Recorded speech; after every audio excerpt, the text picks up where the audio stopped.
नमस्कार दोस्तों, wealth sky की एक और नई इंटरेस्टिंग वीडियो में आप सभी लोगों का स्वागत है। मेरा नाम है सुधीर और करीब 9:50 हो चुके हैं यहाँ पे। और ये वीडियो इतना लेट बनाने का मेन रीज़न है कि अभी-अभी लेटेस्ट जो न्यूज़ आई है उसके बारे में आपको अपडेट कर दिया जाए। रिसेंटली आपको पता चला होगा कि 10-12 दिन पहले जेन स्ट्रीट को बैन किया था, जो कि इंडियन मार्केट में मैनिपुलेशन कर रही थी और ऑप्शन ट्रेडिंग के थ्रू उन्होंने करीब 36,000 करोड़ का प्रॉफिट कमाया था। ठीक है? अब यहाँ पे फाइनली आउटकम आ गया है और सेबी ने उनको अलाउ किया है दोबारा से इंडियन मार्केट में ट्रेड करने के लिए। तो यहाँ पे आप देखोगे कि जेन स्ट्रीट का यहाँ पे जो न्यूज़ है वो आउट हो चुकी है। जो सेबी ने बोला था कि आप 4,840 करोड़ के आसपास का डिपॉजिट इन्होंने मांगा था एस्क्रो अकाउंट में, वो उन्होंने दे दिया है और फाइनली सेबी ने उनको वार्निंग दी है कि अब आप कोई मैनिपुलेशन नहीं करोगे। एक्सचेंज को बोला है कि आप इनकी ट्रेडिंग पे नज़र रखोगे और इनको अलाउड कर दिया गया। मतलब क्लियरिटी के साथ देखा जाए तो जेन स्ट्रीट को फिर से मार्केट को मैनिपुलेशन करने के लिए एक तरीके से कह सकते हैं खुली छूट दे दी गई है। ठीक है? ऐसा क्यों किया गया है?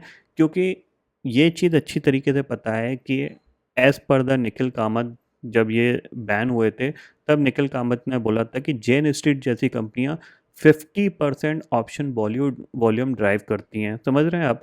अब अगर ऑप्शन में वॉल्यूम नहीं होगा तो जाहिर सी बात है सरकार की कोई कमाई नहीं होगी क्योंकि उनको टैक्स नहीं मिलेगा। एक्सचेंज की कोई कमाई नहीं होगी क्योंकि उनको टर्नओवर चार्जेस नहीं मिलेंगे। ठीक है? सेबी की कोई कमाई नहीं होगी, जो सेबी चार्जेस होते हैं वो नहीं मिलेंगे। तो अल्टीमेटली धीरे-धीरे वॉल्यूम कम होता चला जाएगा। तो मेरे को लगता है कि इसी चक्कर में इन्होंने ये चीज़ डिसीज़न लिया गया है कि इनको अलाउ किया जाए, क्योंकि आपको पता है 90% रिटेल ट्रेडर लॉस में है। ज़ाहिर-सी बात है, इन्हीं कंपनियों के मैनिपुलेशन की वजह से लॉस में है। ठीक है? और अल्टीमेटली जब ये कंपनियां कंटिन्यू मार्केट में काम करती रहेंगी तो लॉसेस किसको होंगे? रिटेल को होंगे। और रिटेल तो वैसे भी पागल है, सारी चीज़ें रिटेल ही दे रहा है। अगर आप करेंटली आप इनकम टैक्स की अगर जाओगे तो वहाँ पे सरकार सब कुछ मांग रही है आपसे। आपने अगर कोई म्यूचुअल फंड इन्वेस्टमेंट किया है आप उसका प्रूफ दो। ठीक है? आपने पीएफ डाला है उसका प्रूफ दो। लोन डाला है तो लोन कब लिया, कैसे लिया, क्यों लिया, किस लिए लिया, सब कुछ आपसे पूछा जा रहा है। क्यों? क्योंकि आप अपना टैक्स ईमानदारी से कटा रहे हो। ठीक है ना?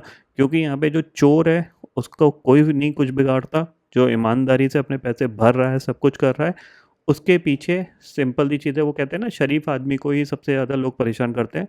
तो वही वाला यहाँ पे हिसाब बना हुआ है। अब मेरे को ये नहीं पता कि इनको क्यों अलाउ किया गया है, क्या रीज़न है अलाउ करने का।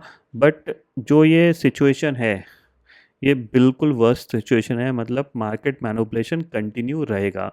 अब सेबी की नज़र में मार्केट मैनिपुलेशन जो उन्होंने ट्रेड आइडेंटिफाई करी थी, अगर देखा जाए तो 36,000 करोड़ में से मैक्सिमम जो प्रॉफिट था इनका 60 टू 70% सिर्फ 12-13 ट्रेड में ही था। मतलब 12-13 दिन के अंदर ही इतना बड़ा पैसा कमा लिया था। तो इस चीज़ की क्या गारंटी है कि वो आगे चल के मैनिपुलेशन नहीं करेंगे? और मैं कहता हूँ कि रिटेल पीपल के लिए इतने टफ मार्जिन रूल्स, इतने टफ रूल बनाते जा रहे हैं ये। इन कंपनियों के पास तो दबा के पैसा है, इनको क्या फ़र्क पड़ता है? उनको लगता है निफ्टी 25,000 है, ऐसा करते हैं यहाँ से निफ्टी लॉन्ग करते हैं और 4-5 दिन चलाएँगे, 25,500 पे ले जाएँगे, अपना प्रॉफ़िट बुक कर लेंगे। क्योंकि ये तो कोई इल्लीगल नहीं है ना। उनको लग रहा था मार्केट बुलिश है, 1 हफ़्ते के लिए मार्केट का सेंटीमेंट अच्छा है तो 500 पॉइंट चला देते हैं, अपना बुक कर लेंगे, out of the money call buy कर लेंगे, मार्केट को भी ऊपर ले जाएँगे, अपना प्रॉफ़िट बुक कर लेंगे ऑप्शन में भी, फ्यूचर्स में भी। तो अल्टीमेटली मार्केट क्या है, बिना सेंटीमेंट के ऊपर-नीचे होना स्टार्ट हो जाएगा जैसा पहले हो रहा था। ठीक है? दूसरी चीज़ क्या है कि जो 4,000 करोड़ इन्होंने 4,800 करोड़ का जो फ़ाइन लगाया है, वो पैसे सेबी के पास आए हैं। ज़ाहिर-सी बात है वो रिटेल ट्रेडर का लॉस का था। तो इसमें कोई रिटेल ट्रेडर को तो कोई कह सकते हैं पैसे दिए नहीं जा रहे हैं। अल्टीमेटली क्या है, ये सारे स्कैम में जो पिस रहा है, वो कौन पिस रहा है? वो एक रिटेल पिस रहा है। रिटेल की जेब से पैसा जा रहा है, कि सबको बेनिफिट मिल रहा है। मतलब रिटेल ट्रेडर सबकी जेब भर रहा है। सरकार की जेब भर रहा है, एक्सचेंज की जेब भर रहा है, सेबी की भर रहा है और प्लस और कितने चार्जेस लगते हैं, इन्वेस्टर प्रोटेक्शन फंड। मेरे को तो आज तक समझ में नहीं आया कि ये पैसा सेबी जो चार्ज कर रही है, इसका क्या रोल है और क्या प्रोटेक्शन दी जा रही है। क्योंकि आप जब कंपनी को बैन कर रहे हो, आप क्लियरली समझ उनको कह सकते हैं, आप क्लियरली उनके बारे में बता रहे हो कि ये कंपनी फ्रॉड कर रही थी। अब आप सिर्फ़ उनको वार्निंग दे रहे हो। और 4,800 करोड़ क्या, अगर वो 10,000 करोड़ भी सेबी बोलती तो वो डिपॉजिट कर देते। क्यों? क्योंकि उनको पता है कि हमने इतना पैसा कमाया है इंडियन मार्केट से, 36,000 करोड़ रुपया प्रॉफिट हमने कमाया है। क्या फ़र्क पड़ता है, 4,800 करोड़ का डिपॉजिट दे देते हैं और फिर एक आध दिन में कोई मैनिपुलेशन कर लेंगे, उसमें पैसा निकल जाएगा। अब हर दिन को तो मैनिपुलेशन का टारगेट दे नहीं सकते ना। तो वो चीज़ है, तो ये काफ़ी कह सकते हैं एक बैड न्यूज़ है स्पेशली रिटेल ट्रेडर के लिए, क्योंकि यहाँ पे अगर इनको अलाउ किया जाएगा तो मार्केट का जो एक स्टेबिलिटी है वो दोबारा से ख़राब होगी, ठीक है। और अल्टीमेटली कह सकते हैं कि एक मैनिपुलेशन की सिचुएशन यहाँ पे क्रिएट करी जाएगी बीच बीच में। अननेसेसरी लोगों के स्टॉप लॉस हंट होंगे, अननेसेसरी मार्केट में मूवमेंट्स आएंगे, स्पेशली एक्सपायरी वाले दिन। तो वो थोड़ा सा आपको देखने वाली चीज़ है। बट फिलहाल देखा जाए तो यहाँ पे जेन स्ट्रीट गेट्स से भी note to resume the trading in Indian market after escrow deposit. Simple सी चीज़ है, उनको डिपॉजिट देना था, उन्होंने दे दिया, सीधी सी बात है।